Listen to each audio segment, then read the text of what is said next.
పూర్తి వివరాలకు చదవండి రేపటి అక్షర శిల్పం దినపత్రికలో.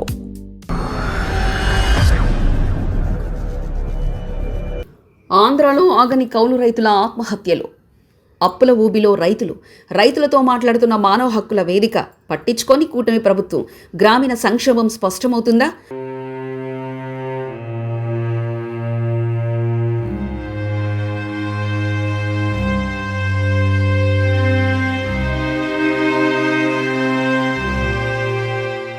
పిడుగురాల రైల్వే స్టేషన్లో నిలబడ్డ రాంబాబు పదే ఫోన్ చూసుకుంటున్నాడు.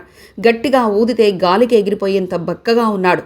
భోజనం చేసి ఎన్నాళ్ళైందో మొహం చూస్తే పాలిపోయింది. బక్క చిక్కి ఉన్నాడు. ఫోన్పేలో డబ్బులు పడ్డాయో చూసి చెప్పమని తన పక్కకున్న వ్యక్తిని వేడుకుంటున్నాడు.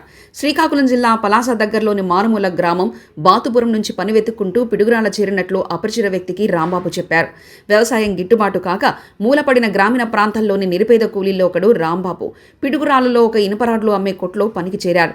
ఆ యజమాని 4 రోజులు పని చేయించుకొని జీతం ఎగ్గొట్టాడు. చివరికి బ్రతకడానికి డబ్బులు లేక తిరిగి ఊరి వెళ్ళిపోదామని నిర్ణయించుకొని జీతం డబ్బులు ఫోన్పే చేయమని చెప్పి బయలుదేరారు. ఉన్న ఊళ్ళో చితికిపోయి సంపాదిద్దామని వచ్చిన ఊళ్ళో మోసపోయి అనేక మంది అభాగ్యులలో రాంబాబు ఒకడు. పిడుగురాళ్లకు పడమటి దిక్కున వెల్దుర్తి మండలంలో శ్రీరాంపురం తండా ఉంది. అక్కడ జటావత్ భాలునాయక్ అనే లంబాడ యువకుడికి 33 సంవత్సరాలు. రాంబాబులాగే మోసపోయాడు. ఉన్న అరెకరా పొలంతో పాటు 7-8 ఎకరాలు కౌలుకు తీసుకొని పెట్టుబడి కోసం అప్పు చేశాడు. ఏ ఏటికి ఆ ఏడు పంట బాగా పండితే అప్పు తీర్చవచ్చని ఆశతో వ్యవసాయం చేశాడు. వ్యవసాయం అనే ఊబిలో చిక్కుకొని పీకల్లోతు అప్పులో మునిగిపోయాడు.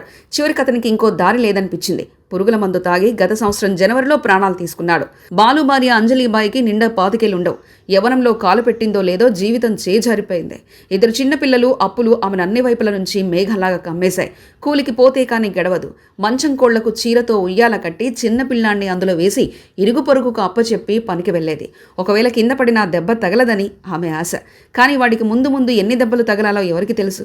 పిడుగురాల రైల్వే స్టేషన్లో మరొక యువకుడు ఒంటి మీద సోయి లేకుండా పడి ఉన్నాడు. లేపడిగితే తాగిన మత్తులో ఏదో గొనిగాడు. 4 రోజుల క్రితం కూలికొచ్చినట్లు, ప్రస్తుతం డబ్బులు లేవన్నట్లు చెప్పాడు. మా ఊరు పోతున్నా, ట్రైన్ వచ్చినప్పుడు లేపండి అని అడిగాడు.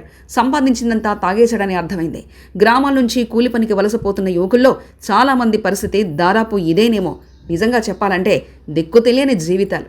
అదే జిల్లా గురజాల మండలం మాడుగులలో గంటా గణేష్కు 33 సంవత్సరాల వయసు. పులిపాడు గ్రామంలో కన్నబోయిన శివగంగరాజు వయసు 29 సంవత్సరాలే. సంసారాలు ఈదలేక చనిపోయే వయసులు కావు వారివి. నూతన దాంపత్యంలో మధురానుభూతులు పొందుతూ హాయిగా ఉండాల్సిన కాలం. భూమి కౌలుకు తీసుకొని 4 డబ్బులు గడించాలని ఆశపడడం వారు చేసిన పొరపాటు. పల్నాడు రైతులను మింగుతున్న పత్తి, మిర్చి వ్యవసాయం వారిని కూడా మింగేసింది. ఇంకా జీవితంలో తెలియని 2 లేత వయసు స్త్రీల మీద భారం మోపి వాళ్ళ దారిన వాళ్ళు పోయారు. ఇక్కడే కోనసీమ ప్రాంతం నుంచి వచ్చిన యువకుల జట్టు స్టేషన్లో సీసీటీవీల వైరు బిగించే పనిచేస్తూ కనిపించారు. వారు ఇంజనీరింగ్ డిగ్రీ చదివిన కుర్రాళ్ళట. పనులు లేక ఈ పనికి వచ్చారు. చదువుకున్న కుర్రవాళ్ళు లేబర్ పని కోసం ఎక్కడి నుంచి ఎక్కడికి వచ్చారో కదా. మానవ హక్కుల వేదిక, రైతు స్వరాజ్య వేదిక బృందం 2025 జూలై 29, 30 నాడు పల్నాడులో చూసిన దృశ్యాలు ఇవి. బక్క చిక్కిపోయిన గ్రామీణ ప్రాంతాలు అంతటా ఇదే పరిస్థితి. ఎటు చూసినా వేదన, రోధన.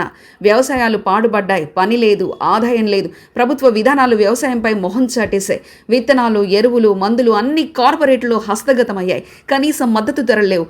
పల్నాడు గుండా సాగర్ కుడి కాలువ పారుతూ ఉంటుంది. కానీ ఈ మండలాలకు నీరు లేదు. లక్షలు ఖర్చు పెట్టి 1000 అడుగుల పైబడి బోర్లు వేస్తే నీరు పడుతుందన్న నమ్మకం లేదు. వీటన్నిటికి తోడు ప్రకృతి వికటిస్తే రైతులు అసలు కోలుకోలేరు. రైతు ఆత్మహత్య జరిగినప్పుడు ఆ కుటుంబాన్ని ఆదుకోవడానికి ప్రభుత్వం జీవో 43ని జారీ చేసింది. దాని ప్రకారం ఆత్మహత్య జరిగిన వెంటనే త్రిసభ్య కమిటీ, తహసీల్దార్, ఎస్ఐ, వ్యవసాయాధికారి ఆ కుటుంబాన్ని కలిసి విచారణ జరిపి ప్రాథమిక నివేదికను డివిజన్ స్థాయికి పంపాలి. ఆ తర్వాత డివిజన్ స్థాయి కమిటీ, ఆర్డీఓ, డిఎస్పీ, ఏడీఏ కూడా కుటుంబాన్ని కలిసి ధృవీకరణ ప్రక్రియను పూర్తి చేసి వారం రోజుల్లోనే ఎక్స్గ్రేషియా మంజూరు చేసే కోసం తుది సిఫార్సును అందజేయాలి. ప్రభుత్వం దీనన్నిటినీ గాలికి వదిలేసింది. అంతేకాదు, చంద్రబాబు ఆధ్వర్యంలోని ఎన్డీఏ ప్రభుత్వం ఆత్మహత్యలకు తక్కువ చేసి చూపిస్తుంది. కూటమి ప్రభుత్వం ఏర్పడిన దగ్గర నుంచి 300కు పైగానే రైతులు ఆత్మహత్యలు జరిగినట్లు రైతు సంఘాలు, నేర పరిశోధన విభాగం లెక్కలు చూపిస్తున్నాయి. ఈ సంస్థలు లెక్కలు చేస్తుంటే 39 మాత్రమే చనిపోయారని ప్రభుత్వం ప్రకటించింది. వ్యవసాయ మంత్రి సొంత జిల్లా కంచిలి మండలంలో జల్లెడ నరసింహమూర్తి అనే కొబ్బరి రైతు ఆత్మహత్య చేసుకున్నాడు. ఈ ఏడాది ఏప్రిల్ నెలలో ఆయన చనిపోతే ఇంతవరకు ఏ కమిటీ అక్కడికి వెళ్లిన దాఖలా లేవు. ఈ విషయం మీద విలేకరులు మంత్రిని ప్రశ్నిస్తే, నా దృష్టికి అసలు రాలేదని బుకాయించారు. పల్నాడు జిల్లాలో మొత్తం 9 కుటుంబాలను కలిస్తే అందులో ఒక్కరికే ఎక్స్గ్రేషియా అందినట్లు చెప్పారు. ఇంకా 2 కుటుంబాలకు సంవత్సరం క్రితమే త్రిసభ్య కమిటీ సిఫార్సు చేసిన దిక్కులేదు. అన్ని కుటుంబాల పరిస్థితి చాలా దయానీయంగా ఉంది. ఒక పక్క పిల్లల భవిష్యత్తు కోసం, ఆహార భద్రత కోసం బాధితులు ఆరాటపడుతుంటే, ఇంకో పక్క అప్పుల వాళ్ళ వేధింపులు తట్టుకోలేక దిక్కుతోచని స్థితిలో ఉన్నారు. ఈ విష వలయంలో సాధారణంగా చిక్కుకునేది కౌలు రైతులే. పెద్ద రైతులు ఎవరూ వ్యవసాయం చేయట్లేదు. ఏ కొద్దిపాటి పొలం ఉన్నా కౌలుకి ఇచ్చేస్తున్నారు. గతంలో వ్యవసాయ కూలీలుగా ఉన్న బహుజన కులాల వారే ఇప్పుడు పనులు లేక కౌలుకు తీసుకుంటున్నారు. కొంతమంది చిన్న రైతులు కూడా అదనంగా కొంత పొలం కౌలు చేస్తున్నారు. ప్రస్తుతం చనిపోయిందంతా ఈ వర్గాల వారే. పనుల కోసం వలసలు పోతుంది కూడా. వలసలనేది మానవాళికి కొత్తేం కాదు. పనుల కాలంలో వలస వెళ్ళడం, కరువు కాలంలో వలసలు ఎప్పుడూ ఉండేవే. వాటికి ఒక ప్రత్యేక రూటు, ప్రత్యేక ప్రదేశాలవి ఉండేవి. ఇప్పుడు జరుగుతున్న వలసలకు కాలంతో పనిలేదు. ఒక ప్రత్యేకమైన ప్రాంతం, రూటు కానీ ఏవీ లేవు. గాలివాటంగా ఎక్కడ కుదిరితే అక్కడికి పోతున్నారు. కోనసీమ వాళ్ళు పల్నాడు రావచ్చు, కృష్ణా జిల్లా వాళ్ళు నెల్లూరు పోవచ్చు, బీహార్, జార్ఖండ్ల నుంచి గ్రామీణ ప్రజానికం దేశమంతా లేబర్ పనులకు పోతూనే ఉన్నారు. పల్లెలు నిరంతరం చలనంలో ఉన్నాయంటే అతిశయోక్తి కాదు. ఇటువంటప్పుడే ఉపాధి హామీ పథకాన్ని కేంద్ర ప్రభుత్వం పూర్తిగా నిర్వీర్యం చేయడం, అగ్నికి ఆజ్యం పోయడమే. ఈ వలసలను అధ్యయనం చేస్తే గ్రామీణ సంక్షోభం లోతులు తెలుస్తాయి. గత 10 ఏళ్లలో ఏపీలో 400 మంది రైతులు చనిపోయారు. దేశవ్యాప్తంగా రైతు ఆత్మహత్యల్లో ఆంధ్రప్రదేశ్ 3వ స్థానంలో ఉన్నట్లు నేషనల్ క్రైమ్ రికార్డుల బ్యూరో NCRB 2020 నివేదిక తెలుపుతుంది. దేశంలో 60% మంది ప్రజలకు ఉపాధిని కల్పించే రంగాన్ని ప్రభుత్వాలు పూర్తిగా విస్మరించాయి. వ్యవసాయంలో పెట్టుబడులు పెడితే ఉపాధి, ప్రగతి రెండూ బాగుపడతాయని ఎందరో ఆర్థికవేత్తలు చెప్తున్నారు. అయినా జిలుగు వెలుగుల అమరావతే మనకు ధ్యేయం. కార్పొరేట్ పెట్టుబడులే అభివృద్ధి.